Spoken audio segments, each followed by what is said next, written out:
Guild Wars 2 is an MMORPG with many theme park rides to go on, and while it's fun to kill bosses, farm gold, or compete in PvP arenas, there's a game mode that is unlike any others. It's called World vs. World, or WvW. The best way to describe it is a fully persistent open world PvP mode based around capturing objectives in a three-way war. While other games have a similar open world PvP design, those can sometimes create animosity because it isn't consensual, or there's a wide disparity in player gear and levels, making it really feel unfair. But Guild Wars 2 has a horizontal progression system that allows you to compete even if you just hit level 80. Skill and knowledge are the main deciding factors, and everyone who comes to World vs. World is there to fight for the most part, meaning if you want to practice a bit without the pressure of enemy gankers, you can always leave and go to another game mode, and then when you're feeling ready to spray some guts, you can return. Because there are so many ways to play World vs. World, it's like a game within a game, a theme park ride that is itself a sandbox, but with this complexity comes a barrier to entry. Many players don't know where to find the action, or when they do, they get demolished instantly and spend most of their time running back from spawn. And while even the most seasoned players die still, getting a little help at the start can be the push you need to find what's truly fun. So this video will be a basic introduction to World vs. World to teach new players where to start, how to progress, and what most people do. Unlike the rest of Guild Wars 2, which is just separated by EU and NA servers, and anyone can play with anyone on the region in PvE, or be put into a matchmaker for PvP, World vs. World, however, is separated into servers which decide the team you're on. Picking the server you're on is a semi-permanent thing. You'll be on that server at least until you pay for a server transfer, which other than a price has some limitations to it, such as forfeiting your rewards for the next week and a long cooldown before you can transfer again. Every server will have its own culture, and while one server might hate another server, they're quite similar in behaviors. In terms of which server you should pick based on population, it doesn't matter so much because servers will be linked together and low pop will be matched with high pop. What does matter is that you have people to play with when you do play. Most people don't like losing and want to be there when their server is winning so they can get the rewards of getting kills and capturing objectives without as much effort. And while there are only NA and EU servers, there are guilds and communities that you can find that play during certain time zones on those servers. So while there aren't too many differences in the servers and you should play on the server your friends are on, if you did want to find the perfect server for you, join the Discord linked in the description and offer 3 bits of information to help you out. First, what time zone you usually play during. Second, whether you prefer to play with a big group or a small group, and which region you want to play on, NA or EU. EU servers are in Germany and NA servers are in New England, United States, so decide which server is closer to you for better ping. Rest in peace, Australian players. Then once you get on your server, ask in map chat for people to link you to the server Discord. Nope. You can enter World vs. World from anywhere in the world by clicking the fort icon in the main menu or using the default keybind B. Generally, most beginners want to play on Eternal Battlegrounds because it's much more even, so each server has a fair chance of gaining the map. And since it's much more popular, you will generally find other players to fight with or against. The Desert Borderland can be fun, but it's much larger and complex than the other maps, so it's generally the least popular and won't have much action. Alpine Borderlands are a good mix of interesting terrain and open space, so there won't always be large groups taking objectives, and you can find smaller fights there. While you can level up, gear up, and even learn elite specializations entirely in World vs. World, there are probably some things you can do before entering, like get to max level, get some gear, change your settings, and learn a build. The gear that you get is going to depend very much on the build you decide you want to play, but generally Marauder stats work for power DPS, Trailblazer or Celestial work for condition builds, and Minstrels for support playstyles. How you get this gear is up to you, but the easiest way to do so is by visiting this robot merchant in any Borderland. You need to play World vs. World to get badges of honor, and gold is gained by doing anything in-game. So you can get exotic gear for World vs. World by just playing the game. Exotic gear is not the best gear you can get, but it's pretty close to it. The difference between exotic and ascended gear, which is the best gear, is maybe 10%, so you can definitely still compete. But usually players who are wondering if their exotic gear can compete with ascended are also not very experienced, and that will make much more of a difference than gear ever will. Before you make your own build, try one of the builds on guildgen.com. Roaming builds are more suited for small scale and independent play. They can sustain themselves and have mobility to escape unfavorable situations. Zerging builds are more suited for larger fights of 10 or more. They have much more support for their allies and much more damage, but they can be slow and reliant on other allies to survive. Decide which one you prefer and build for that. But you'll want to eventually have the capability to do both, because not always will you be able to choose which situation you're in. If the enemy is stacked up and you can't pick any off because they heal each other, you may want a Zerg build to be able to pressure harder. Or if you get separated from your group, you can swap to a roaming build to be able to capture smaller objectives until you can reconvene with your group. So what do you actually do in World vs. World? Since it's a 24/7 competitive game mode, who wins is much more based on who plays more. But since there are limits of about 80 players per map, you would get a cube before you stack too much of an advantage on one map. The scoring system works like this. Every 5 minutes, each team will be awarded score based on how many objectives they currently hold. Supply camps are much easier to cap, so they're not worth as much. But the massive castle at the middle of Eternal Battlegrounds is worth a lot because it has multiple layers of walls that you need to siege using the supply you get from the supply camps. Killing enemy players also gives your team points. After 2 hours, the team with the most points gets awarded 5 victory points, second place gets 4 victory points, and third place gets 3 victory points. This 2-hour skirmish period is then reset, and you start gaining points for the next skirmish period. When the entire week is over, which is on Friday nights, the matchups reset and the team with the highest amount of victory points goes up a tier, the team with the least victory points goes down a tier. The way this is designed, it makes it so that teams can never gain too much of a lead from playing during off hours, and there's usually still hope to change the outcome unless one team is dominating too hard. But here's the million-dollar question. Why do you want to win? Other than getting slightly more rewards per skirmish if your team is winning during the time you participate, and changing the tier your server is in, and therefore which other servers you go against, there really isn't a reason to play to win. Most players don't play to win, or are just unaware of how to play to win because they can do whatever they want and choose to play how they want. Also, if you want to play only to win, it means sometimes avoiding fights that don't favor you, being overly safe, and not taking any risks. And that's not always the most fun, so players will find their own ways to play, but playing to win within reason does often promote fun and interesting gameplay, because the strategy of moving around the map and responding to threats on 2 fronts creates action, promotes decision making, and sometimes even elicits drama.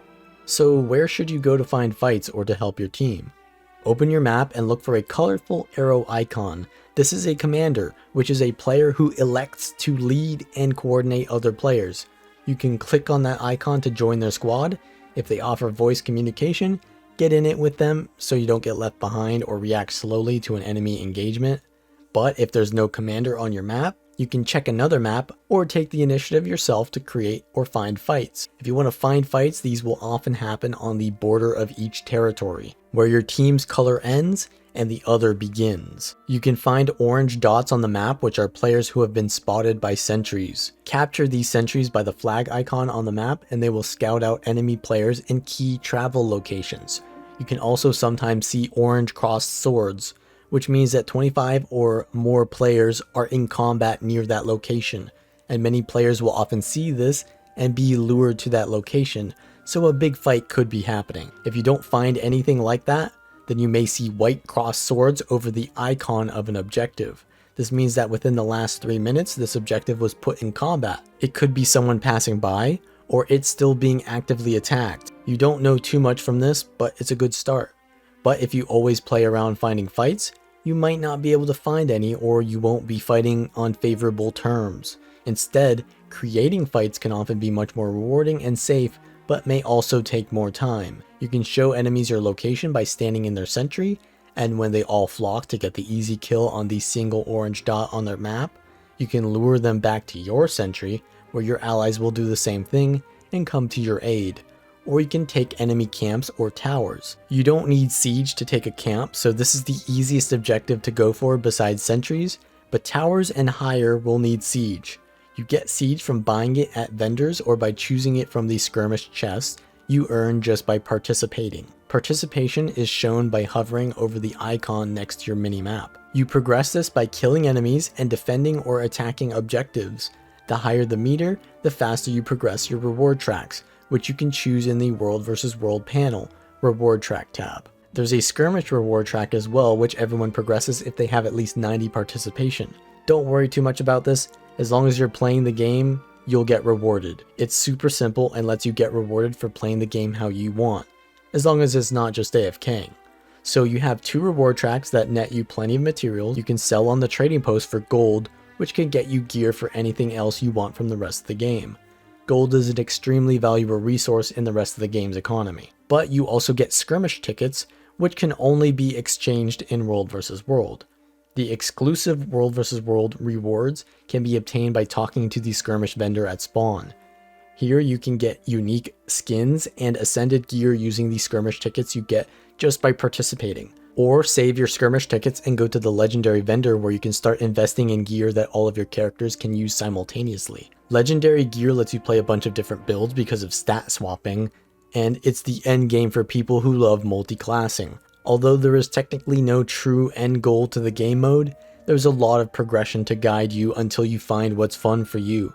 For me, I like testing out all the classes and finding out how to survive and win fights on different playstyles. For others, they like to support the realm, and others just want to hang out with friends who like to compete, but without the pressure of individual PvP ratings. There's also a mount you can get and a legendary ring, but if you want specific guides to getting those, you want to check out the links in the description. There's a lot of information you'll need to figure out over time and experience. Getting good at the game will require you to learn the combat of the game, understanding positioning, and be able to react to the flow of the map. If you want to learn more specifically on those topics, you'll also find full guides for them linked in the description. You'll want to get some settings changed as well. World vs. World can get very laggy, especially when there's 100 players all in the same fight. If you don't have the best PC, you can still make some optimizations to allow you to see what's going on. In the general options, put on team colors and standard models, so there's much less complexity between each character and the information you need is much more clear. I have a decent enough PC and I like to see every character's outfit how they intended it to get more out of the roleplay. But if you can't play the game because of lag, it would take you out of the immersion anyway. Also, you can go into video options and turn off reflections and shadows because they have the most effect on performance for little effect on the actual visuals. Turn character model quality to low, but not lowest, because if you put it on lowest, that makes people turn into blobs, which you can't see their animations then, and that's really important. Effect LOD and turning character model limit to lowest allows you to remove many unnecessary animations, so in larger fights it doesn't show every single thing going on. You can turn these up later if you can handle it. That's mostly what you need to know to get started in World vs. World. However, there are some subjective things that I'd add, which I think could clear up some misconceptions about the game mode. First of all, there is no need to play fairly. The game is already imbalanced in terms of numbers, and that's what's fun about it. You're sometimes outnumbered, and sometimes you're outnumbering. You need to recognize when you're at a disadvantage and disengage, or wait until you have greater numbers, or recognize when you have the advantage and push ahead aggressively. Getting mad that others have more than you is just you ignoring all the times that you're outnumbering them because it's just too free and easy to win. Playing fairly can sometimes allow you the luxury of fair fights in the future if enemies recognize you're doing that, but don't expect others to want what you want or to play how you play. This isn't PvP where there's a very prescribed method to win, and people have many different motivations for playing. If you see 2 players fighting each other and there's no objective nearby, they might be having a respectful duel, and if you attack them, they may turn on you instead because you're ruining how they play the game. It's completely fine if you don't respect duels. Most people don't, but understand and accept the consequences if you try to interrupt a guild versus guild battle or a 1v1. Another thing I see a lot is, this server's bad, that server's bad, this server's bad, but my server is good, right? And then you'll see people throwing siege blueprints on dead bodies or jumping on them because of some perceived wrongness. If you behave disrespectfully towards enemies, don't expect your allies to come to your aid, or for enemies to treat you with respect. Sure, you might be low on self-control because you had a tough day at work and everything pisses you off, But when you vent on others who did nothing to you except just play the game, then you create a spiral where one person gets mad because they got sieged, so they siege someone else, and then it continues on and on. Stop the cycle with yourself. But if they keep behaving shamelessly, especially when they have greater numbers, then just wait till the tables turn and teach them a lesson in humility. Also, don't worry about the titles people have. A diamond player just means they played the game really long. Doesn't mean they're good necessarily. I've seen better world versus worlders who are gold than mithril or diamond, because first of all, there's a lot more gold players, and if you've played the game long enough to be diamond or mithril, you're probably stuck playing this game because you aren't good at any others. And my last suggestion is to not become a one-trick.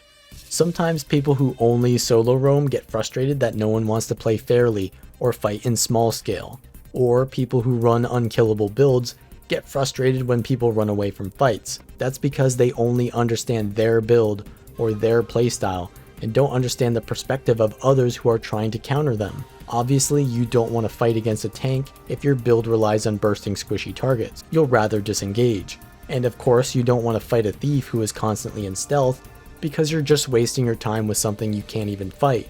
They just want to play the game with themselves. It's not PvP where you're forced to take bad matchups because you need to fight for the objectives to win. Playing other classes or playing other playstyles allows you to understand how to play against them and to understand that maybe they aren't as broken or unbalanced as you thought they were. They're just a counter to you, or you didn't know how to counter them. But we've all got limited amounts of time and patience, which is understandable, so check out my class guides if you want to learn about any other class. If this video was helpful to you, then consider becoming a patron to support me. Like the video and subscribe for more, and I'll see you all next time.